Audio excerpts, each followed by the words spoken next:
Magic the Gathering has been an undeniable success since its release more than 30 years ago, and it keeps growing in popularity with more than 40 million players worldwide. Magic the Gathering, designed by Richard Garfield and released originally in 1993, was the first collectible card game. It wasn't a perfect game by any means, but it had enough for it to turn it into an instant success after its release. Wizards of the Coast sold in under a month the print run they had expected them to last a year. Such a success of course triggered a wave of competitor games in the mid to late 90s, some of which were quite good, but not a single one of them was able to last as long as Magic. Let's have a look at 10 TCGs that couldn't outlast Magic the Gathering. Illuminati New World Order was released in 1994 by Steve Jackson Games, and was based on board game Illuminati. The game was generally well received by critics, but was considered to be a bit complex. Reviewers praised the original gameplay and satirical tone of the game, while mentioning that the large rulebook was daunting. Illuminati received 2 extensions, Assassins and Subgenius, and went out of print shortly after the Subgenius release in 1998.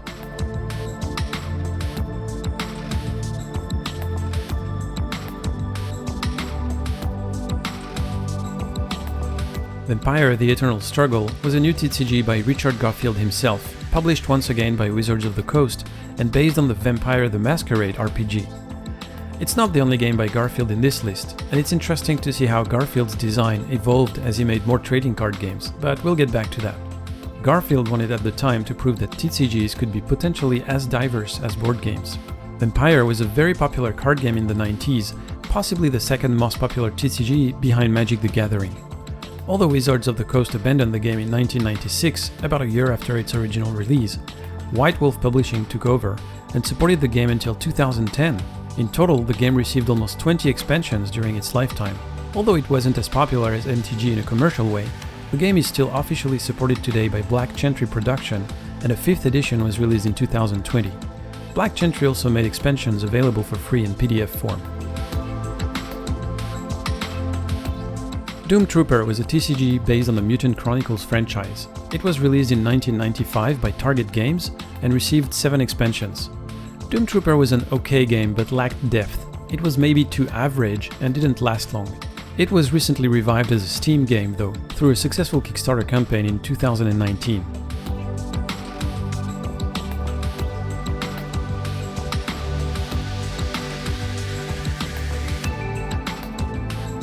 SpellFire is believed to be the second trading card game ever published, quickly following in Magic the Gathering's footsteps. The game was published in 1994 by TSR and based on their popular Dungeons & Dragons RPG. The game received heavy criticism on its release due to reusing a lot of graphic assets from their other products. A reviewer at the time said, "The art, while passable, is obviously not designed for the game, and there are several oddly cropped cards. Even worse, there are several cards with different croppings of the same image. That just really shows the small amount of effort that TSR spent on this game." In 1997, Wizards of the Coast bought TSR and later announced that they would revive the SpellFire game, but that project was ultimately canned. SpellFire received 4 editions and 11 expansions, but went out of print in 1998.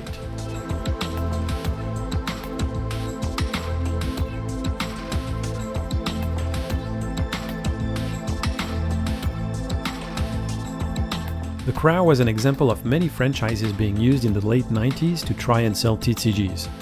It was a fairly simple game that at the time was considered as possibly a good entry point to introduce new gamers to TCGs, but it didn't have enough depth to keep people interested for very long. The game was released in 1995 by Heartbreaker Press and Target Games. It used pictures from the Brandon Lee movie.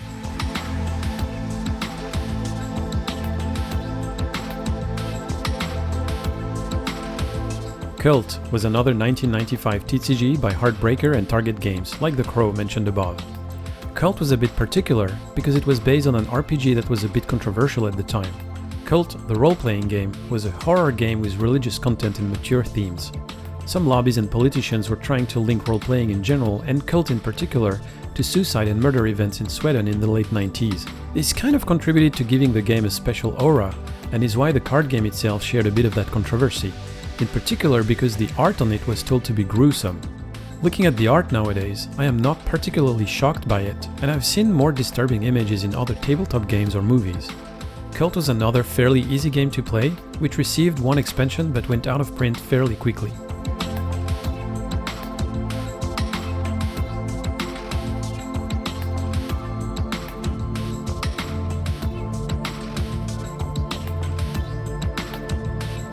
Legend of the Five Rings was released in 1995 and was for a long time considered to be one of the best collectible card games out there.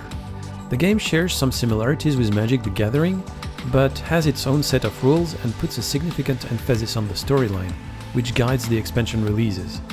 One review in Arcane magazine gave it an 8 out of 10 and said, "This is a splendid game, redolent with the atmosphere of ancient Japan." Wizards of the Coast acquired the rights for Legend of the Five Rings in 1997, but sold them back to original publisher Alderac in 2001. Throughout its lifespan, Legends of the Five Rings received good support from its publishers, with dozens of expansions released over the course of 20 years. It received the award of Best TCG of the Year as recently as 2007. Fantasy Flight acquired the rights for the game in 2015, at which point they discontinued L5R as a collectible card game, but relaunched it as a living card game in 2017.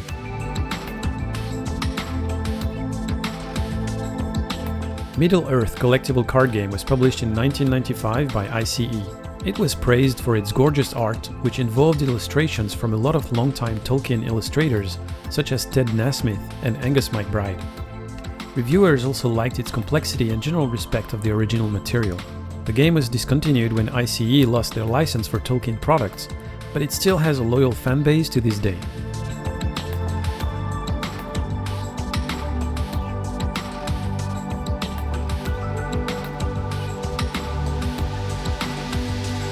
Rage was a trading card game based on role-playing game Werewolf: The Apocalypse. It was a nice game with, as far as I recall, great illustrations. It unfortunately suffered from being passed from one publisher to the next. Rage was initially published by White Wolf in 1995, but later on sold to Wizards of the Coast. When Hasbro acquired Wizards of the Coast, they discontinued several products, including Rage, which lapsed back to White Wolf. Third-party company Azrael was able to acquire the rights, but multiple licensing issues prevented them from bringing the game back to print.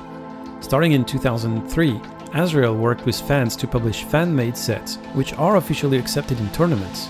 Fan-made sets for Rage have been regularly created between 2003 and 2017, allowing the game to have a long life after commercial support was dropped.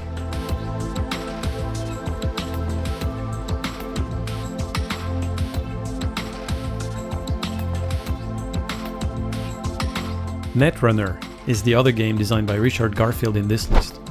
The third in this list after Magic itself and Vampire Eternal Struggle. This cyberpunk two-player game was published by Wizards of the Coast in 1996. It did reasonably well, and people still remember fondly its asymmetric battles between the runner and the corporation. NetRunner, like Rage, has benefited from a lot of fan support, with fan-created sets that are allowed in tournaments. It was discontinued in 1999, but re-released by Fantasy Flight as a living card game in 2012 under the name Android NetRunner. That game is also discontinued, as the licensing contract between FF Games and Wizards of the Coast ran out in 2018.